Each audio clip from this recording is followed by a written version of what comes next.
Hello friends, good evening. Welcome to my YouTube channel.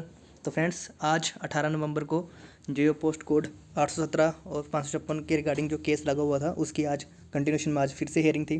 पिछले कल भी हियरिंग हुई थी। पिछले कल काफ़ी देर, लगभग 90 मिनट तक हियरिंग हुई थी और आज उसको कंटिन्यूशन में आज की डेट में फिर से रखा हुआ था। तो आज क्या हुआ है, लेटेस्ट अपडेट निकल के क्या आए हैं और क्या नेक्स्ट डेट मिली है, तो उसके रिगार्डिंग एक आपके लिए अपडेट वीडियो लेके आया हूँ। तो चलिए वीडियो स्टार्ट करते हैं। और वीडियो स्टार्ट करने से पहले रिक्वेस्ट है कि जो चैनल पे पहली बार विजिट कर रहे हैं वो प्लीज़ चैनल को सब्सक्राइब करना, शेयर करना। और एक और इन्फॉर्मेशन आपके लिए, आज या कल मैं हिमाचल प्रदेश हाई कोर्ट का जो प्रीवियस ईयर के जो क्लर्क के क्वेश्चन पेपर है उसका एक क्वेश्चन पेपर अपलोड करने जा रहा हूँ। तो कैसा पैटर्न आता है, उसमें किस तरह के क्वेश्चन होते हैं वो आप देख सकते हो और आपको उससे आइडिया हो जाएगा कि आपको उसमें कैसे प्रिपरेशन करनी है।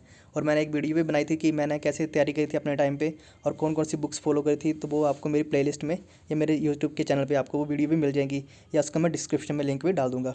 तो चलिए 817 के बारे में, पहले जे के बारे में बात करते हैं, फिर करेंगे हाई कोर्ट के क्लर्क के बारे में। तो सबसे पहले हम चलेंगे ऑफिशियल वेबसाइट के ऊपर। जैसे आप ऑफिशियल वेबसाइट पे जाओगे, जो डैशबोर्ड पे आप क्लिक करोगे, जो डिजिटल डिस्प्ले होता है, तो ये जो है ऑनरेबल जस्टिस त्रिलोक सिंह चौहान और ऑनरेबल जस्टिस सत्येंद्र विद्या के कोर्ट में जो आज केस लगे थे, ये उनकी लिस्ट है। आप देख सकते हैं काफ़ी ज़्यादा केसेस लगते हैं कोर्ट में। ऐसा नहीं होता कि एक या दो केसेस होते हैं। तो आज ये कुछ केसेस में डेट दे दी गई है, नेक्स्ट कुछ में नहीं दी है, कुछ इसमें डिस्पोज ऑफ भी हो गए हैं, यानी कि डिसाइडेड हो गए हैं। तो यहाँ पे जो था, ये जो मेन केसेस की लिस्ट थी, देखिए लगभग 82 जो मेन केस थे। उसके बाद जो है जो सप्लीमेंट्री लिस्ट थी, सप्लीमेंट्री कॉज लिस्ट में जो केसेस होते हैं वो थे। और यहाँ पे जो S20 पे जो था हमारा जेओ पोस्ट कोड 817 वाला जो 556 से रिलेटेड है, उसका केस था रीना कुमारी वर्सेस स्टेट ऑफ HP। और आप इसमें अगर आप देखोगे इसमें रिमार्क में, तो इसमें जो है नेक्स्ट डेट दी गई है 22/11/2021 को। तो अब जो है इसकी हियरिंग जो है 22/11/2021 को होगी। बाकी अगर हम केस स्टेटस सर्च करते हैं अभी, जैसे आप केस स्टेटस भी सर्च करोगे हाई कोर्ट की ऑफिशियल वेबसाइट के ऊपर जाकर, तो केस का स्टेटस आपको दिख जाएगा, पेंडिंग आ रहा है। और इसमें जो नेक्स्ट डेट है 22/11 की शो कर रहा है। और बाकी इसमें अगर लेटेस्ट ऑर्डर देखें तो लेटेस्ट ऑर्डर इसमें जो है 11 तारीख के ही आए हैं, जो उसके बाद अभी कोई भी लेटेस्ट ऑर्डर नहीं आए हैं। तो अभी जो है केस की जो हियरिंग हो रही है, आज क्या हुआ कि काफ़ी ज़्यादा केसेस लगे हुए थे, इसलिए कई बार पॉसिबल नहीं हो पाता कि सभी केसों को एक ही दिन में सुन लिया जाए। तो इसलिए जो है कई बार क्या होता है, बहस 1-1 घंटा 2-2 घंटे चलती है, 3-3 घंटे भी हो जाती है।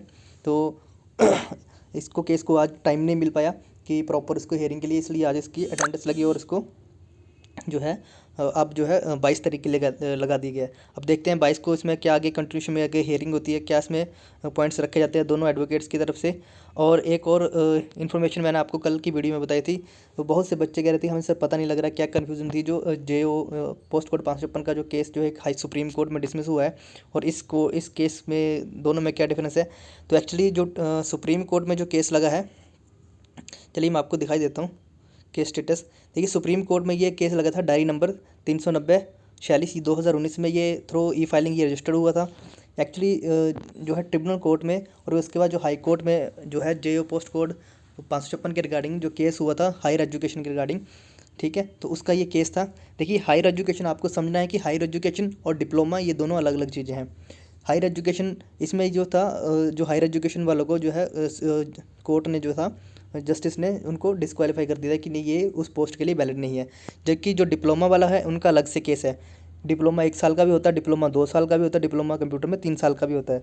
तो उनका अलग पॉइंट थे। ये एक पर्टिकुलर स्टूडेंट था जिसने ये केस था Ankush Sharma versus state of Himachal Pradesh, ठीक है। तो Ankush Sharma versus state of HP से नाम से ये केस था। और ये इस कैंडिडेट ने BSc करी थी मैथमेटिक्स में, उसके बाद इसने मास्टर्स करी थी कंप्यूटर एप्लीकेशन में। और इसने ये क्लेम किया था अपने केस में कि मैं जो हूँ जो है जेईई की पोस्ट कोड के लिए जो है क्राइटेरिया, जो eligible criteria minimum education qualification है, उसके लिए मैं जो मैं मतलब करता हूँ, मतलब क्वालिफाई करता हूँ। तो इसकी जो एप्लीकेशन जो थी कोर्ट ने खारिज कर दी थी, क्योंकि इसने जो थी MSc करी थी कंप्यूटर एप्लीकेशन में, जबकि इसके पास कोई डिप्लोमा नहीं था कंप्यूटर का, ना तो 1 साल 2 साल 3 साल का। तो इसने डायरेक्ट BSc के बाद इसने मास्टर्स करे थे। तो ये जो था हायर एजुकेशन था। देखिए डिप्लोमा और BCA MCA और जो पॉलिटेक वाले हैं इनका अलग से मैटर है। इनके अलग पॉइंट है। लेकिन ये जो थे हायर एजुकेशन वाले, तो इनकी जो है हाई कोर्ट में केस हार गए थे, फिर ये सुप्रीम कोर्ट गया, सुप्रीम कोर्ट में जो इसका केस को है डिस्पोज ऑफ कर दिया, यानी कि ये सुप्रीम कोर्ट में भी केस हार चुका है। ये हजूर अहमद को ये केस हुआ था सुप्रीम कोर्ट में हायर एजुकेशन के रिगार्डिंग, तो उस केस में जो है जो पुरानी जजमेंट थी उसके बेस पे इसको जो है रिजेक्ट कर दिया। अगर आप इसमें अगर देखिए, इसमें जो टोटल थे, इसमें सारी की सारी एप्लीकेशन जितने भी हैं इन सबको डिसमिस कर दिया है, जिसके साथ इस केस के साथ जो भी रिलेटेड है, यानी कि इन फ्यूचर अगर कोई और भी इसमें अगर सुप्रीम कोर्ट जाता है हायर एजुकेशन के रिगार्डिंग, तो उसको भी जो है डिसमिस कर दिया गया। जजमेंट अगर आप एंड ऑर्डर देखोगे तो 15/11 को ये जजमेंट एंड ऑर्डर्स आए हैं। मैं आपको एक बार वो भी दिखा देता हूँ। देखिए क्या ऑर्डर्स आए हैं। सबसे ऊपर आप देख सकते हो स्पेशल, तो केस के टाइटल के बारे में दिया है, Ankush Sharma and others versus state of Himachal Pradesh, 15/11/2021। This matter is was called for hearing today. आज इसको हियरिंग के लिए बुलाया गया था। और सबसे ये देखिए नीचे ये जजमेंट में क्या लिखा है, upon hearing the counsel of court made the following, we are not inclined to interfere with the impugned judgment passed by the High Court. Special leave petition is dismissed. Pending application if any also stand dispose of। तो जो है इसको भी जो है dispose of कर दिया हुआ है। जो यानी कि जो हाई कोर्ट का जो फैसला था उसको जो सुप्रीम कोर्ट ने आगे कंटिन्यू किया है, यानी कि जो हाई कोर्ट ने फैसला दिया था बहुत सही दिया था। तो इससे ये निकल के आ रहा है कि जो अब हायर एजुकेशन है वो इसमें डिस्क्वालीफाई हो जाएंगे, यानी कि सीधे ही जो मास्टर्स हैं जो जिन्होंने मास्टर्स की थी जो हायर एजुकेशन, वो इस केस में इनको डिस्क्वालीफाई कर दिया। अब जो मैटर रहा है वो डिप्लोमा वालों को रहा है कि डिप्लोमा वाले इसमें इन किए जाएंगे नहीं किए जाएंगे। तो उसका अभी जो है जो हाई कोर्ट में जो केस लगा है वो मेनली जो है डिप्लोमा वालों के रिगार्डिंग ही है।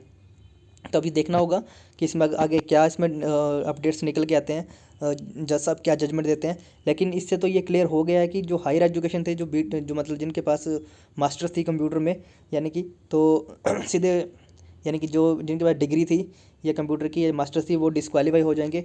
डिप्लोमा वालों का केस अभी भी चला हुआ है। डिप्लोमा वालों के केस में क्या फ़ैसला आता है वो भी देखना होगा। उसमें भी दो मैंने आपको बताया था कि अलग अलग 3 उसमें जो है पार्टीज़ हैं। एक पार्टीज़ है वो है प्राइवेट डिप्लोमा वाले जिन्होंने प्राइवेट इंस्टीट्यूट से डिप्लोमा किया है। दूसरी पार्टी वो है जिनके पास 2 साल 3 साल का डिप्लोमा है कंप्यूटर का। और तीसरी पार्टीज़ वो हैं जो हायर एजुकेशन वाले थे। तो हायर एजुकेशन वाले तो मतलब उनका केस तो डिस्पोज ऑफ हो गया, यानी कि हायर एजुकेशन जो है 556 से एलिमिनेट हो जाएंगे सुप्रीम कोर्ट की एज पर जजमेंट। अब बचे जो हैं जिनके पास जो है 2 साल का डिप्लोमा है, सॉरी 2 साल और 3 साल वाला डिप्लोमा है। अब उनके ऊपर देखना होगा कि उनके ऊपर कोर्ट क्या डिसीजन लेता है। और तीसरे जो है उसमें है प्राइवेट डिप्लोमा वाले जिन्होंने प्राइवेट इंस्टीट्यूट से डिप्लोमा किया है, उनके साथ क्या होता है वो भी देखने वाली बात होगी। तो अब ये डिप्लोमा वालों का ही जो मेन मैटर वो रह गया है। एक पॉलिटेक्निक वाले डिप्लोमा भी है जिन्होंने पॉलिटेक्निक में डिप्लोमा किया है, वो भी इस केस में साथ जुड़े हुए हैं 556 के साथ। तो देखिए अगर पहले वो डिसाइड होगा उसके बाद ही जो 817 के ऊपर से स्टे हटेगी। देखिए कोर्ट ने अगर स्टे दी थी 817 में तो उन कोर्ट को कोई ना कोई पॉइंट लगा होगा जो रिलेटेड था 556 के। हो सकता है बहुत से कल बच्चे कह रहे थे कि सर आप वाइज दो, आप इसकी तरफ से। मैं देखिए किसी की तरफ से नहीं हूँ, मैंने आप जनरल ओपिनियन रखा अपना, जो मेरे पास इन्फॉर्मेशन थी मैं आपके तक पहुँचाता हूँ। ना मुझे 817 से कोई मतलब है, ना मुझे 556 के कैंडिडेट से कोई मतलब है। जो होगा कोर्ट डिसीजन देगा वो कोर्ट अपने बिहाफ पे देगा और सही डिसीजन होगा। बाकी अगर हो सकता अगर 556 की रैली में कुछ पोस्टें मर्ज करी होंगी। देखिए क्या होता है कि जब कोई रिक्रूटमेंट प्रोसेस पूरा नहीं हो पाता तो उसकी पोस्टों को आप मर्ज नहीं कर सकते, आप किसी भी उसमें नेक्स्ट एडवर्टाइजमेंट में मर्ज नहीं कर सकते। तो अगर गलती करी है अगर बोर्ड ने कि पोस्टों को 556 की पोस्टों को मर्ज करा हुआ है 817 में, तो ये गलती उनकी है और इसकी वजह से 817 वालों को सफ़र करना पड़ा। अगर ये पोस्टें 1100 1200 1500 के आसपास भी होती है 817 की, तो ये जो आपस अभी अकेले अपनी की होती तो ये प्रोसेस जो है रिक्रूटमेंट का चला होना था। लेकिन अगर ये कोर्ट ने स्टे दी है तो हो सकता है कि कोर्ट के पास उन्होंने कुछ एविडेंस प्रूफ दिए हों, कुछ ऐसे जो हैं जो ये शो कर रहे हों कि इन्होंने पोस्टों को मर्ज किया हुआ है। अब देखते हैं कि इसमें क्या फ़ैसला निकल के आता है। किस उसमें अगर डिप्लोमा वाले वो केस जीतते हैं तो उस केस में क्या होगा कि वो रिवाइज़ हो गया, रिज़ल्ट रिवाइज़ होने के बाद जो है अलॉटमेंट होगी, फिर से अपॉइंटमेंट होगी और उसके बाद जो वैकेंट पोस्टें बचती हैं वो जितनी बच जाएंगी वो 817 में मर्ज हो जाएंगी। यानी कि देखिए 1192 तो 817 की रहेंगी जो इनकी ओरिजिनल पोस्टें थी वो तो रहेंगी। बाकी जो बाद में जो मर्ज करी हुई हैं अगर हुई हैं, अगर 500, क्योंकि 500 के करीब करीब खाली बताई जा रही हैं कि 556 में 500 के करीब करीब पोस्टें खाली थी, तो अगर वो मर्ज करी होंगी या उनको अगर सरकार ने विड्रॉल कर लिया होगा। ये देखने वाली बात है कि अगर विड्रॉल भी किया है तो कितनी पोस्टों को सरकार ने विड्रॉल किया है और कितनी पोस्टों को उसमें ऐड किया है, ये भी सारी कोर्ट की जजमेंट से ही पता लगेगा। ये मैं, आप या कोई भी डिसाइड नहीं कर सकता। इसलिए पेशेंस रखिए, धैर्य रखिए, सब्र कीजिए। जल्दी ही इस केस में कोई फैसला आने वाला है, क्योंकि इसमें अब काफ़ी प्रेशर भी है, पॉलिटिकल प्रेशर भी है। हर स्टूडेंट्स भी चाहते हैं और कोर्ट भी चाहता है कि जल्दी ही जल्दी इस मामले की सुनवाई हो और ये पूरा हो जाए। और इसके साथ मैंने आपको बताया था कि मैंने जो है एचपी हाई कोर्ट के जो है प्रीवियस ईयर का क्वेश्चन पेपर, वो उसकी वीडियो मैं डालूँगा। तो आप उसको प्लीज़ देखना। और आपको जिन जिन कैंडिडेट ने अप्लाई किया है हाई कोर्ट में क्लर्क के एग्ज़ाम के लिए, तो वो उनके लिए बेनिफिशियल होगी किस तरह का पैटर्न आता है। मेरे पास 2 या 3 पुराने क्वेश्चन पेपर हैं, मैं उनको उनकी वीडियो डालूंगा। फिर मेंस का भी है।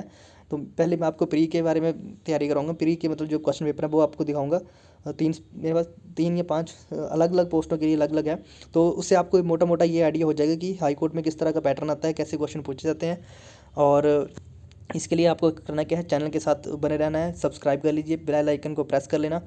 और आज शाम को, रात को या फिर कल सुबह, कल मैं कोशिश करूँ क्योंकि कल छुट्टी है, तो कल दिन में वीडियो बनाऊंगा। और जो है प्रीवियस ईयर क्वेश्चन पेपर है जो हाई कोर्ट का, उसकी मैं सीरीज़ स्टार्ट करूँगा। 1 2 3 3 मेरे ख्याल मेरे पास 3 क्वेश्चन पेपर हैं, तो वो तीनों की मैं मतलब अल्टरनेट 1 2 दिन में, 1 वीक के अंदर अंदर तीनों अपलोड कर दूँगा। और उसके साथ 1 2 पोस्ट और के लिए प्रोसेस सर्वर पीएस की उस पोस्ट के लिए उसकी क्वेश्चन पेपर भी है, वो भी अपलोड कर दूँगा। तो चैनल के साथ आप बने रहना, वीडियो को लाइक करना। वीडियो को देखने के लिए धन्यवाद। Thanks for watching. जय हिंद, जय हिमाचल। और सभी से विनती है 817 के स्टूडेंट के साथ कि धैर्य रखिए। आपने मेहनत करी है, आपकी मेहनत का आपको फल ज़रूर मिलेगा। किसी के साथ इनजस्टिस नहीं होगा।